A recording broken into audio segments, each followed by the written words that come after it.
Assalamualaikum warahmatullahi wabarakatuh. Para pemirsa Aida Happy Family YouTube channel yang berbahagia, pada video kali ini kami akan menampilkan maulid yang diselenggarakan di Monas bersama Majelis Rasulullah Sallallahu Alaihi Wasallam yang dipimpin oleh Al-Habib Munzir Al-Musawwar. Video ini menggunakan handycam Sony Mini DV. Diambil tanggal 20 bulan Maret tahun 2008. Besar harapan dari kami, semoga video ini bisa membawa manfaat khususnya bagi kami dan juga para penonton Aida Happy Family YouTube channel. Kami mohon maaf apabila di sana sini saat pengambilan gambar ini ada kekurangan. Semoga kekurangan di sana sini tidak memberikan pengaruh terhadap dari isi utama dan manfaat dari isi video ini. Selamat menyaksikan.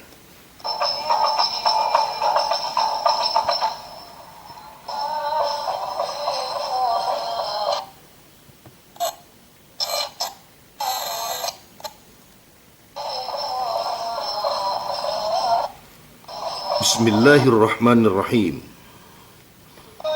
Seputar adab Nabi Muhammad sallallahu alaihi wasallam.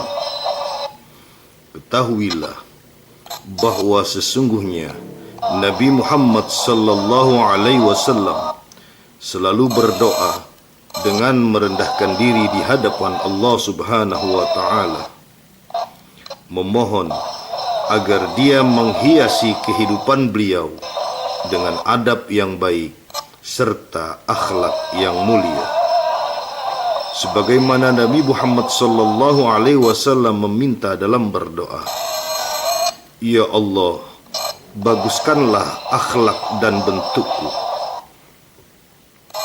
Sa'id bin Hisham pernah berkata, "Aku menemui Aisyah radhiyallahu anha untuk bertanya kepadanya seputar akhlak Rasulullah sallallahu alaihi wasallam." Aisyah menjawab dengan balik bertanya, "Bukankah engkau terbiasa membaca Al-Quran?" Aku pun menjawab, "Ya." Aisyah berkata lagi, "Akhlak beliau adalah Al-Quran." Sesungguhnya adab Nabi Muhammad sallallahu alaihi wasallam adalah Al-Quran. Seperti firman Allah Ta'ala yang artinya, "Jadilah engkau pemaaf dan suruhlah orang mengerjakan yang ma'ruf, serta berpalinglah dari orang-orang yang jahil." Allah Subhanahu wa Ta'ala juga berfirman, "Sesungguhnya Allah menyuruh engkau berlaku adil dan berbuat kebajikan, serta memberi kepada kaum kerabat, dan Allah melarang dari perbuatan yang keji, mungkar, dan permusuhan." Allah Subhanahu wa Ta'ala juga berfirman, "Dan bersabarlah terhadap apa yang menimpa engkau. Sesungguhnya yang demikian itu termasuk hal-hal yang diwajibkan oleh Allah Subhanahu wa Ta'ala." Dan masih banyak ayat lain yang semakna. Gigi seri Nabi Muhammad sallallahu alaihi wasallam pecah pada peristiwa peperangan di Bukit Uhud. Darah segar pun mengalir di sekitar mulut beliau. Pada saat membersihkan darah yang mengalir keluar dari mulut beliau, beliau pun berkata, "Bagaimana mungkin akan beruntung kaum yang melumuri wajah Nabi mereka dengan darah? Padahal sang Nabi menyeru mereka ke jalan Allah." Maka Allah Ta'ala menurunkan firman-Nya, "Laisa laka minal amri syai'un." Tidak ada sedikit pun campur tanganmu dalam urusan mereka itu.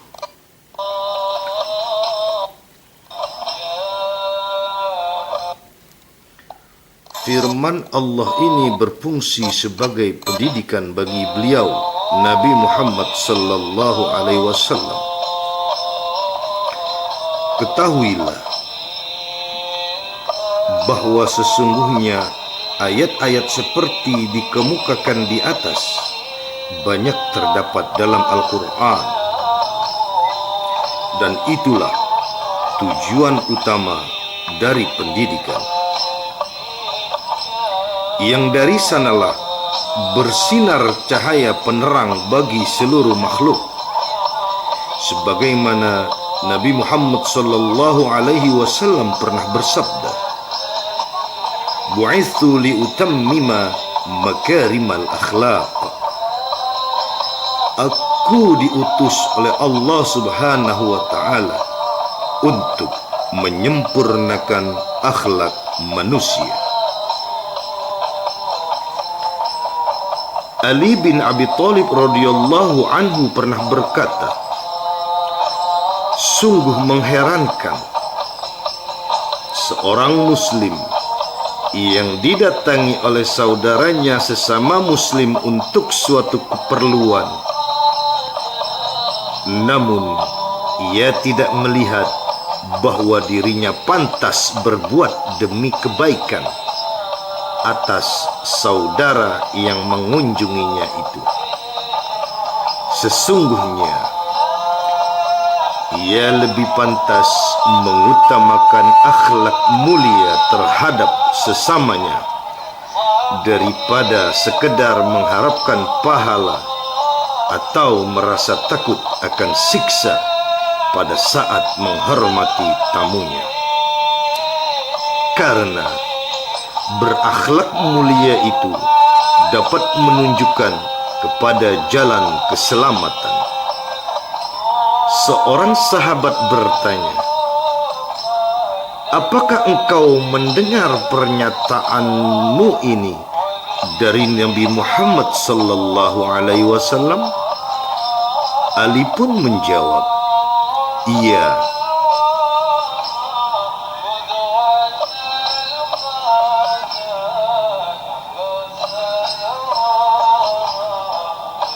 Ketika para tawanan dari suku Tayy' dihadapkan kepada Nabi Muhammad sallallahu alaihi wasallam, di antara mereka terdapat seorang gadis belia yang berkata kepada Rasulullah sallallahu alaihi wasallam,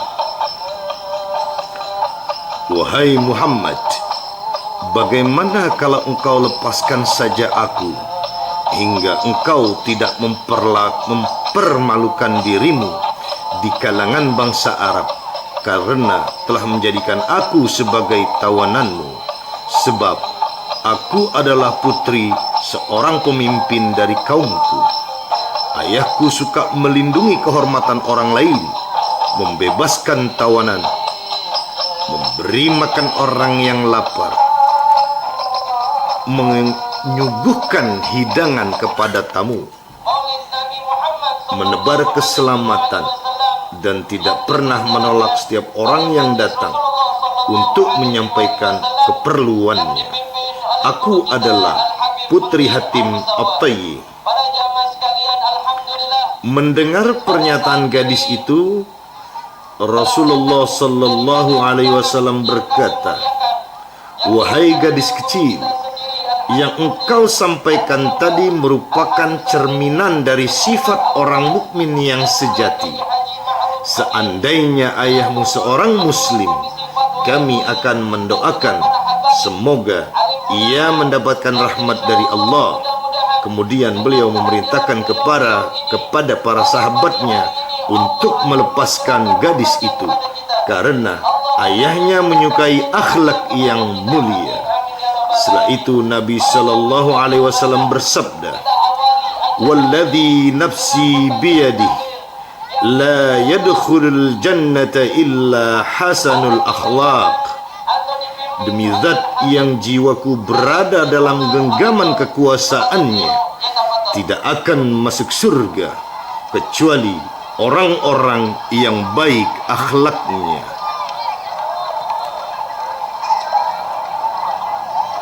Diriwayatkan dari Muaz bin Jabal bahwa Nabi sallallahu alaihi wasallam pernah bersabda, "Innallaha ta'ala haffal Islam bimakarimil akhlaq wa mahasinil a'mal."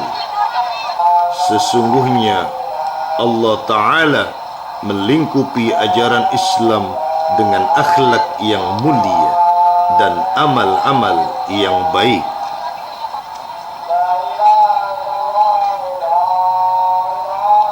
Adapun contoh dari akhlak yang terpuji ialah bergaul dengan sesama secara baik, berbuat yang terpuji, bertindak dengan lemah lembut, melakukan sesuatu yang ma'ruf, memuliakan tamu, menyebarkan salam,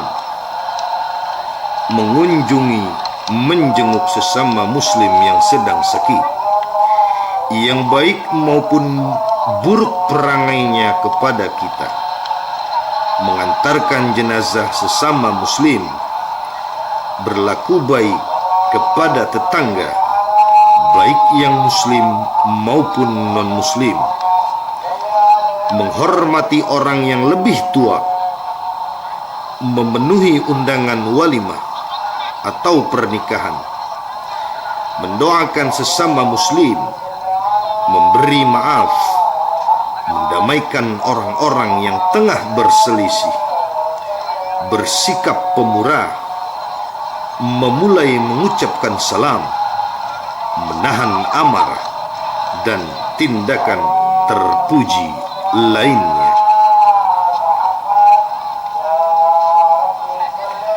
Keindahan Islam akan lenyap jika kita bermain-main dalam kebatilan, bernyanyi dan bermain musik yang melenakan kita dari mengingat Allah Subhanahu wa Ta'ala,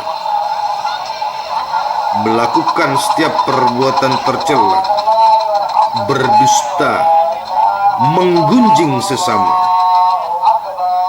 bersifat kikir, membenci orang lain, memperdaya kaum lemah, menipu, mengadu domba, memutuskan hubungan kekeluargaan, berakhlak buruk, berbuat zalim, gemar bermalas-malasan, berkata keji, mendendam, dengki, suka meramal, memusuhi orang lain akibat rasa iri, menganiaya, dan berbagai sifat buruk lainnya.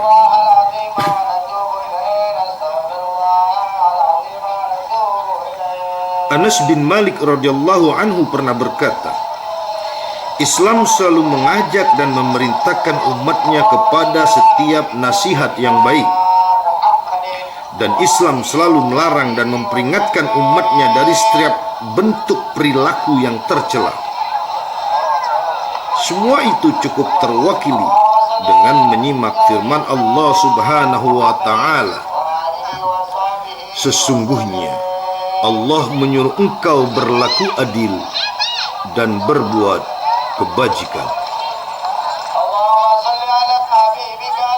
Muaz bin Jabal radhiyallahu anhu pernah berkata, Sesungguhnya Rasulullah sallallahu alaihi wasallam berpesan kepadaku agar aku selalu takut kepada Allah Ta'ala, berkata yang benar, memenuhi janji, menyampaikan amanah, meninggalkan khianat, memelihara hubungan dengan tetangga, menyayangi anak yatim, berbicara lembut, memulai mengucap salam kepada sesama muslim, beramal baik, tidak panjang angan, menetapi iman, berderma untuk kepentingan mengamalkan Al-Quran, mencintai akhirat, merasa cemas terhadap peristiwa hisab atau pemeriksaan amal, dan bersikap rendah hati terhadap sesama manusia. Dan beliau melarangku mencaci orang bijak, mendustakan orang yang berkata benar, menuruti orang yang berdosa, mendurhakai seorang pemimpin yang adil atau merusak sebuah negeri.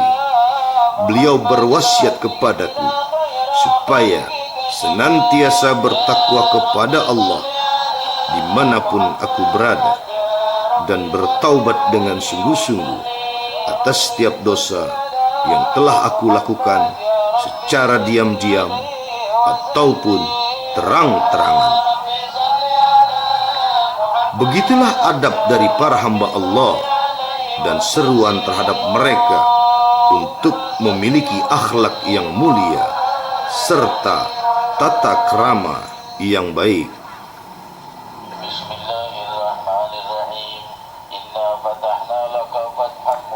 Nabi sallallahu alaihi wasallam adalah hamba yang paling santun, paling adil, dan paling baik akhlaknya. Tangan beliau tidak pernah menyentuh perempuan yang bukan budak, istri, atau yang bukan muhrim beliau. Nabi sallallahu alaihi wasallam adalah sosok yang paling dermawan, di mana beliau tidak menyimpan uang 1 dinar atau 1 dirham pun di rumah. Jika memiliki kelebihan uang dan tidak menemukan orang yang hendak diberi, beliau tidak memasukkannya ke dalam rumah, sehingga beliau dapat mengatur pemberian kepada siapa yang membutuhkannya. Beliau tidak pernah memakan makanan hingga berlebihan dan hanya mengkonsumsi kurma serta gandum sebagai makanan pokok. Beliau menggunakan semua harta yang beliau miliki di jalan Allah Ta'ala. Setiap dimintai sesuatu, beliau pasti memberikan. Bahkan beliau tidak segan-segan memberikan jatah makanan beliau untuk menolong orang lain yang lebih membutuhkan. Terkadang pada saat beliau membutuhkan makanan, beliau pun harus berpuasa karena tidak memilikinya, dan beliau bersabar menghadapi semua itu.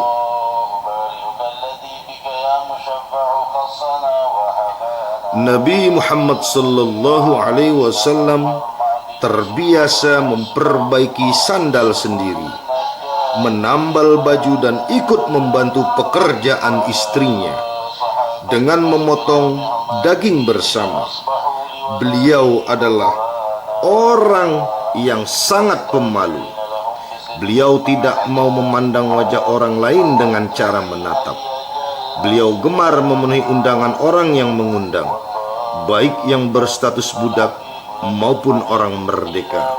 Beliau mau menerima hadiah, walaupun hanya dengan seteguk susu ataupun sepotong kecil dari roti, di mana beliau pasti membalas kebaikan hati sang pemberi, dan beliau tidak mau memakan harta yang dikumpulkan dari jalan zakat.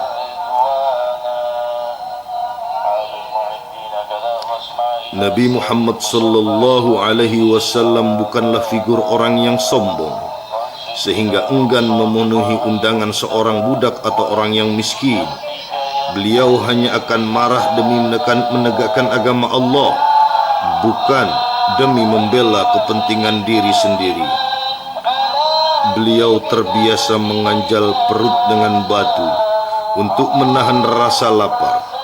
Beliau biasa makan seadanya, tidak menolak apa yang didapat dan tidak pula meremehkan makanan yang halal. Beliau terkadang memakai baju yang longgar dan terkadang juga memakai burdah hibarah Yamani yang terbuat dari bulu. Beliau memakai cincin pada jari manis sebelah kanan maupun kiri. Terkadang beliau memboncengkan budaknya atau orang lain dengan unta atau kuda.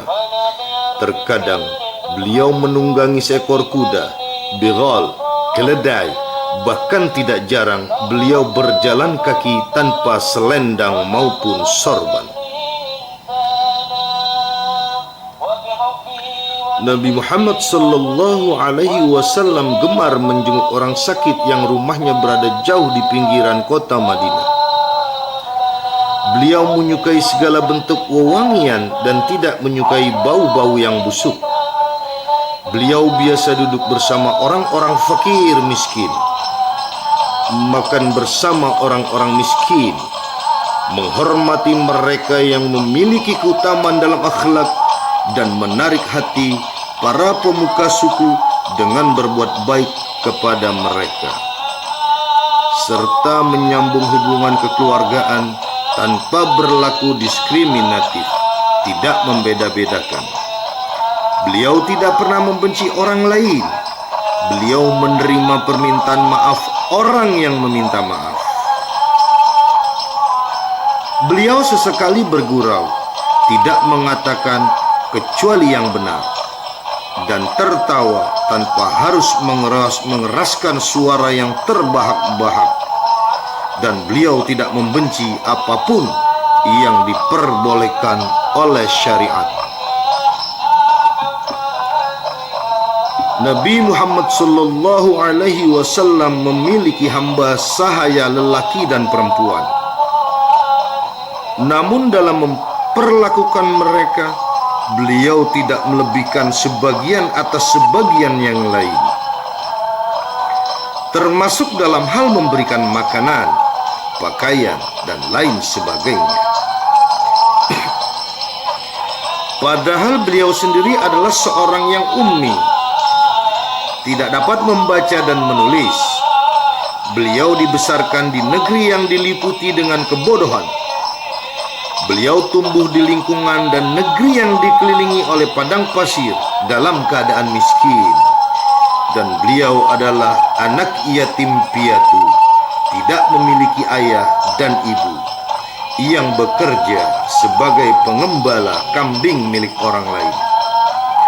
Kemudian Allah Ta'ala mengajarkan kepada beliau seluruh akhlak yang baik, cara-cara yang terpuji, berita tentang umat-umat terdahulu maupun belakangan, dan segala sesuatu yang dapat membawa keselamatan serta keberuntungan di akhirat.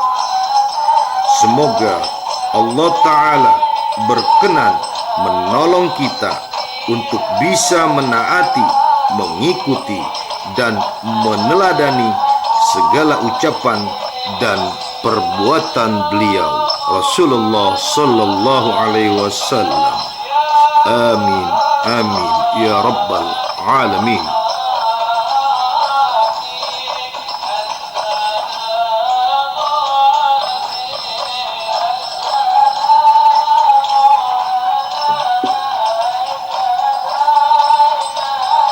Para sahabat mengatakan bahwa Rasulullah sallallahu alaihi wasallam tidak pernah mencaci seorang mukmin, melainkan mendoakannya, di mana hal itu menjadi tebusan dan rahmat bagi penerimanya. Beliau juga tidak pernah bersuara kasar terhadap seorang wanita maupun pelayan dengan kalimat-kalimat yang menghinakan. Ketika berada dalam suatu kondisi peperangan, seorang sahabat pernah berkata kepada beliau, "Wahai Rasulullah, kenapa tidak engkau kutuk saja mereka para musuh?" Rasulullah sallallahu alaihi wasallam menjawab, "Sesungguhnya aku diutus sebagai pembawa rahmat dan bukan sebagai orang yang suka mengutuk."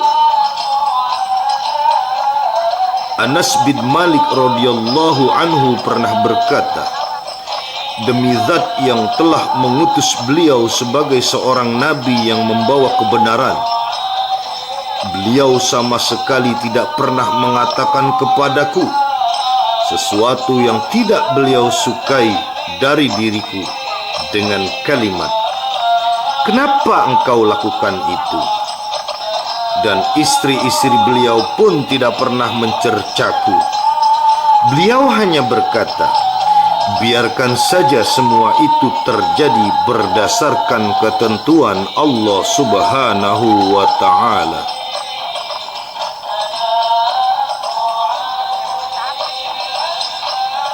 Para sahabat mengatakan, setiap menghadapi dua hal yang sama-sama baik, beliau selalu memilih yang paling mudah di antara keduanya, kecuali tindakan yang mengandung dosa atau pemutusan hubungan kekeluargaan.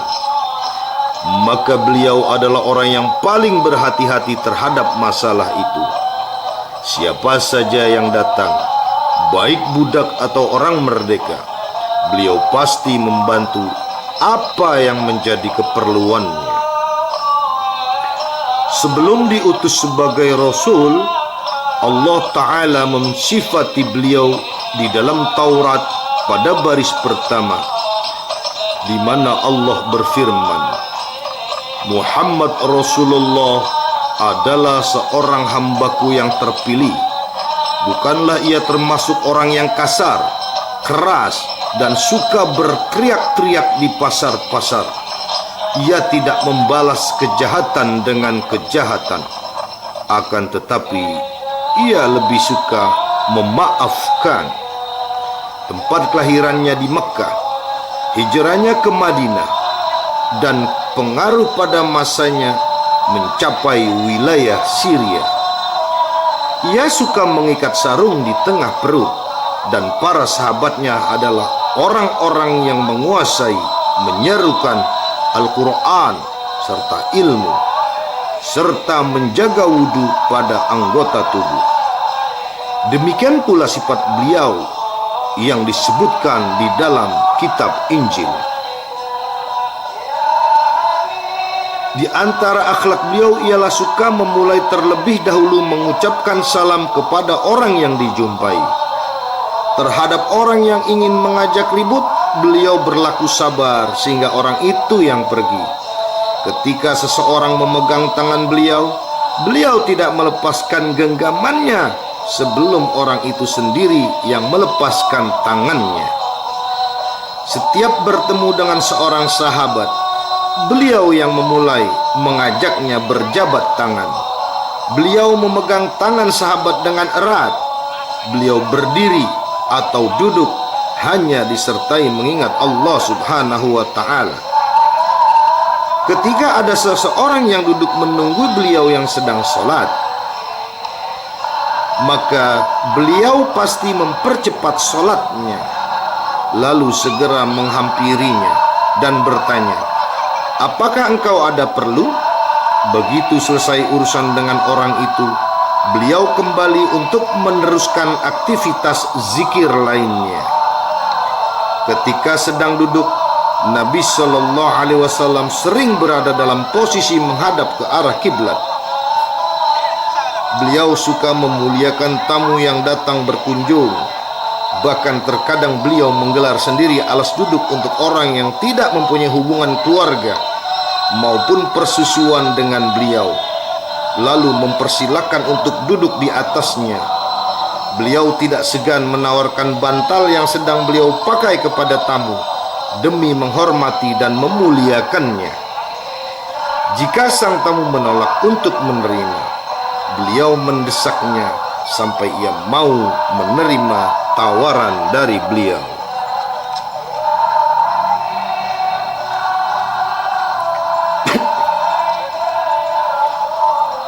Nabi Muhammad sallallahu alaihi wasallam adalah orang yang fasih dalam bertutur kata dan paling manis dalam bersikap. Beliau pernah berkata, "Aku adalah orang Arab yang paling fasih, dan sesungguhnya para penghuni surga nanti akan berbicara menggunakan bahasa Nabi sallallahu alaihi wasallam." Beliau suka berbicara singkat namun padat, tidak melantur dan tidak pula terlalu pendek. Tutur kata beliau runtut, sistematis, rapi, dan mudah dipahami serta dicerna oleh orang yang mendengarnya. Semoga Allah senantiasa melimpahkan rahmat dan salam penghormatan kepada beliau yang hanya berkata benar, baik dalam kondisi sedang bergembira maupun marah. Beliau adalah orang yang sangat murah tersenyum dan sangat baik hatinya.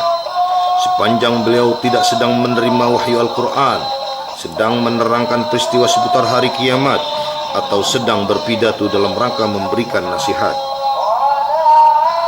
Pada suatu hari, datang seseorang dari tempat yang jauh ingin menemui Nabi Sallallahu Alaihi Wasallam, yang ketika itu sedang tampak serius memikirkan sesuatu, dan para sahabat tidak mengetahui apa yang sedang terjadi pada diri beliau.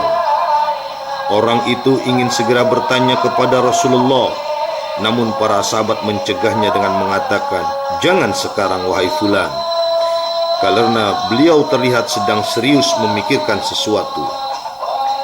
Rupanya orang yang datang dari jauh itu tidak sabar dan berkata, "Jangan cegah keinginanku. Demi Allah yang telah mengutus beliau sebagai Rasul sebagai Nabi dengan membawa kebenaran, aku tidak akan membiarkan beliau bersikap seperti itu dan membiarkan senyum dari wajah beliau yang agung sirna." Lalu ia berkata, "Wahai Rasulullah, aku mendengar berita bahwa suatu hari nanti Dajjal akan datang kepada manusia dengan membawa makanan sejenis bubur.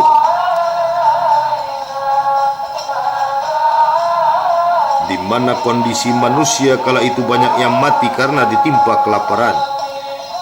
Demi ayah dan ibuku yang menjadi tebusannya, menurutmu, apakah aku harus menolak makanan yang dibawa oleh Dajjal demi memelihara diri sampai aku mati kelaparan? Ataukah aku memakannya sampai kenyang? Akan tetapi, betapapun aku tetap beriman kepada Allah dan ingkar terhadap Dajjal." Mendengar ucapan dari orang tersebut, seketika tersenyumlah Rasulullah sallallahu alaihi wasallam hingga gigi geraham beliau tampak. Lalu beliau menjawab, "Tidak demikian. Akan tetapi Allah tetap akan mencukupi kebutuhanmu, sebagaimana Dia juga mencukupi kaum mukmin yang lain pada saat itu."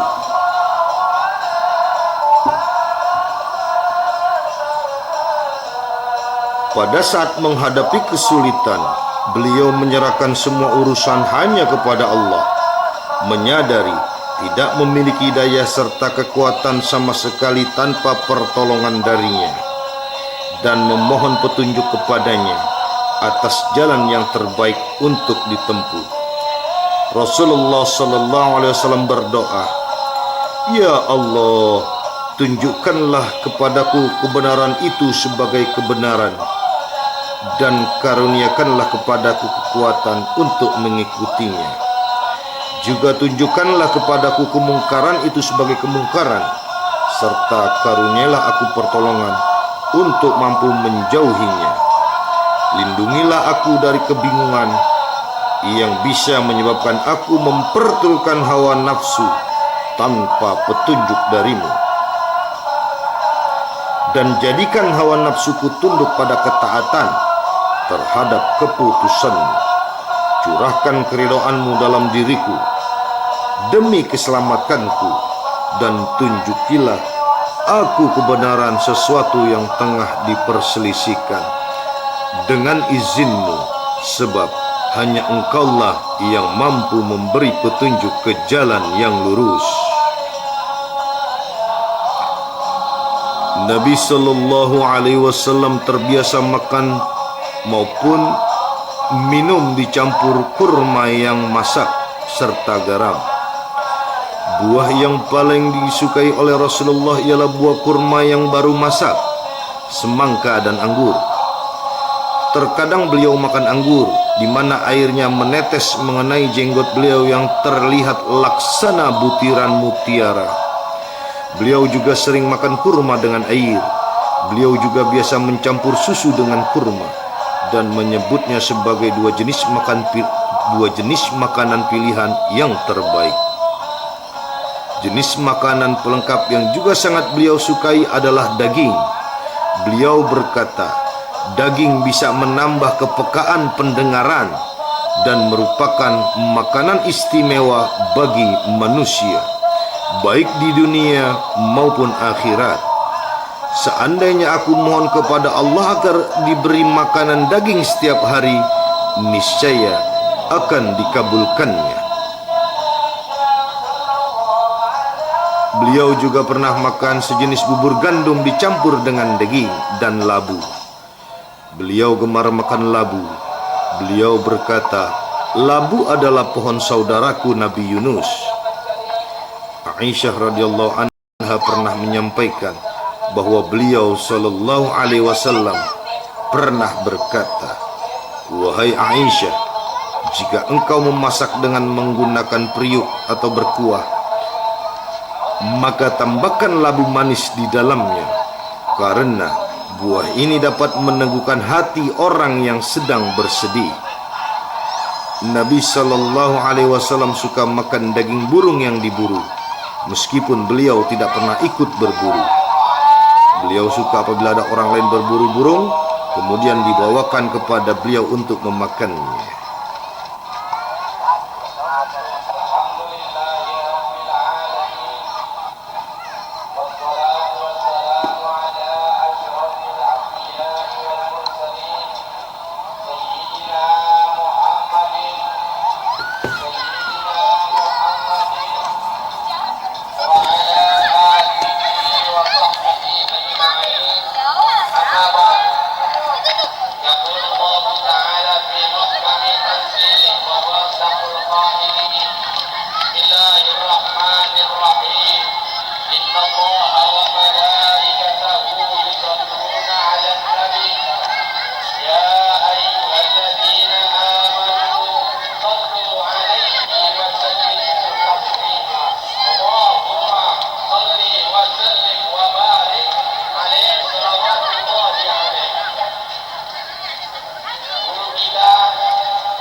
bersyukur. Alhamdulillah, alhamdulillah, alhamdulillah.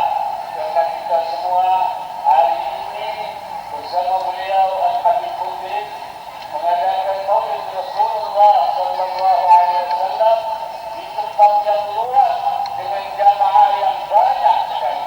Alhamdulillah. Dan ini mengajar apa yang dilakukan oleh Sayyidina Abu Bakar radhiyallahu anhu ketika bersama Rasulullah di dalam gua Hira. Beliau menangis tidak berhenti-berhenti.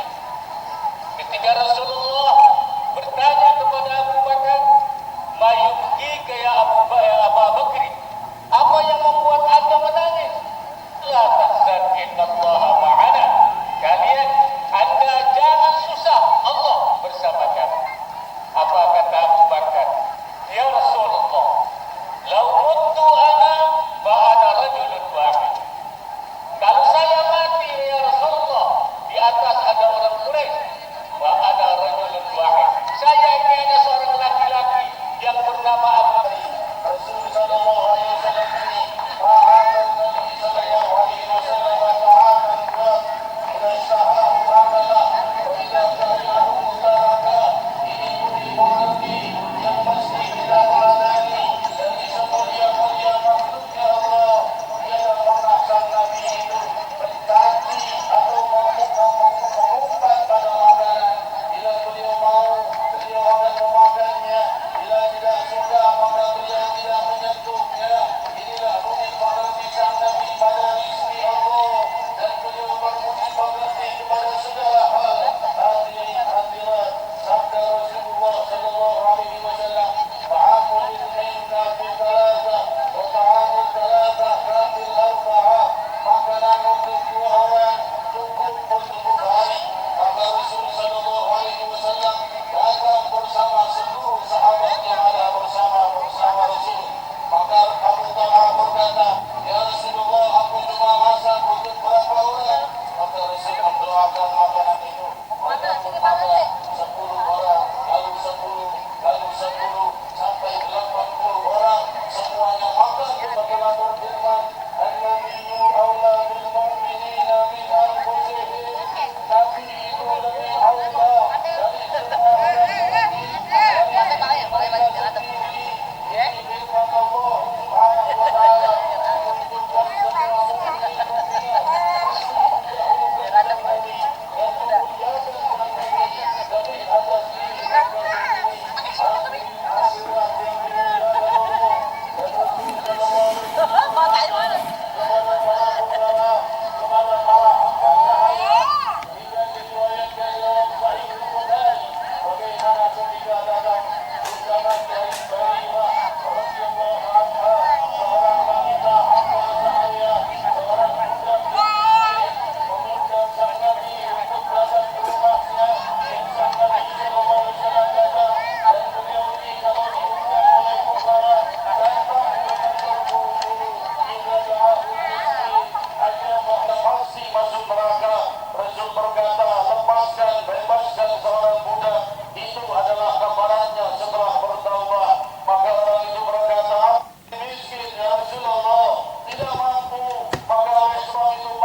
Rasulullah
rahmatillahi ta'ala dengan syarri ma khalaq. Setiap harinya niscaya hewan-hewan berbisa tidak akan mencelakaimu. Demikian hadirin diriwayatkan dalam Sahih Muslim. Ini bacaan yang sangat remeh, akan tetapi kita lihat bagaimana sang Nabi menjaga kita jangan sampai terkena hewan berbisa. Sudah ada bacaannya. Jangan sampai terkena musibah. Sudah ada bacaannya. Jangan sampai wafat dalam su'ul khatimah. Sudah ada bacaannya. Sehingga diriwayatkan dalam Sahih Bukhari, Rasul sallallahu alaihi wasallam bersabda, barang siapa suami yang akan berkumpul dengan istrinya atau istri yang akan kumpul dengan suaminya, lantas ia membaca bismillah, Allahumma jannibni syaitan wa jannibni syaitan ma razaqtana, maka bila ia punya keturunan, lam yadurruhu syaitan abada, maka syaitan tidak akan bisa mencelakai keturunannya. Inilah sunnah. Kita bertanya bagaimana keturunan kita bisa selamat dari fitnah. Sunnah Sayyidina Muhammad SAW. Pasti yang mengamalkan zikir ini, Rasul berkata, lam yadurruhu syaitan abada, syaitan tidak akan bisa membawa mudarat kepadanya. Maka pasti keturunannya tidak akan kena narkoba, pasti tidak akan terjebak perzinahan, pasti tidak akan terjebak dalam kemungkaran, karena sudah tidak bisa dikecoh oleh syaitan lagi. Lihat bagaimana sang Nabi menjaga kita. Belum kita lahir, belum di alam rahim, sudah dijaga oleh Rasul dengan lafzul jalalah, dengan ismullah, dengan doa, dengan munajat. Pasti sejahtera umat ini kalau mengikuti sunnah Nabi Muhammad sallallahu alaihi wasallam. Dan demikian banyak zikir-zikir lainnya. Barang siapa yang membaca ayatul kursi setiap hari salat, maka tidak ada yang memisahkan dia dengan surga terkecuali kematian, yaitu bila ia wafat pasti dia masuk dalam surga ya Allah. Demikian zikir-zikir nabawi yang sudah tidak dikenal oleh muslimin muslimat hingga generasi demi generasi, semakin buruk, semakin dihancurkan syaitan, semakin dihancur lemur dan bencana. Padahal musibah dan bencana itu sudah disiapkan oleh sang Nabi untuk menangkal-menangkalnya. Diriwayatkan dalam Sahih Bukhari, barang siapa yang di malam harinya berdoa dengan membaca 2 ayat terakhir dari suratul Baqarah, yaitu amanah Rasul sampai akhirnya, barang siapa yang membaca itu di malam hari, kata Allah menjaganya dari kecurian, dari kebakaran, dari sihir, dari fitnah, dari musibah yang datang di malam itu. Demikian hebatnya sang Nabi memberikan kunci keselamatan dunia dan akhirah, kebahagiaan, perlindungan. Laqad ja'akum rasulun min anfusikum azizun 'alaihi ma 'anittum harisun 'alaikum bil mu'minina raufur rahim. Telah datang kepada kalian seorang rasul yang sangat berat memikirkan apa yang menimpa kalian dari musibah, dan beliau sangat menjaga kalian, kata Allah. Jangan sampai wafat dalam su'ul khatimah, jangan sampai dicelakai syaitan keturunannya, jangan sampai dikenai musibah, jangan sampai kena hewan berbisa. Demikian indahnya tuntunan sang Nabi, perlindungan ajaran sang Nabi, dan betapa hancur leburnya muslimin muslimat jika telah kehilangan idolanya Rasulullah sallallahu alaihi wasallam. Kita lihat bagaimana cintanya para sahabat radhiyallahu anhum kepada Rasulullah sallallahu alaihi wasallam. Diriwayatkan dalam Sahih Bukhari, jika Sayyidina Zaid bin Harithah radhiyallahu anhu warda, jika itu memang seorang yang dihadiahkan kepada sang Nabi. Datang ayahnya ingin mengambil anaknya kembali. Wahai Muhammad, ayahnya belum masuk Islam, aku ingin ambil anakku ini, Zaid bin Harithah. Maka Rasul sallallahu alaihi wasallam berkata, "Kuyirlah, kupilihkan padanya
radhiyallahu anhu wa ardahuma ketika dia baru saja melahirkan putranya yang pertama di Masjid Quba saat dia berhijrah kepada Rasul sallallahu alaihi wasallam di Madinatul Munawwarah. Lahirlah putranya yang pertama, inilah kelahiran putra pertama di dalam Islam. Maka dia datang membawa bayi itu sebelum disusui kepada Rasul sallallahu alaihi wasallam, dan Rasul mengambil sedikit daripada korma dan memasukkannya ke mulut sang Nabi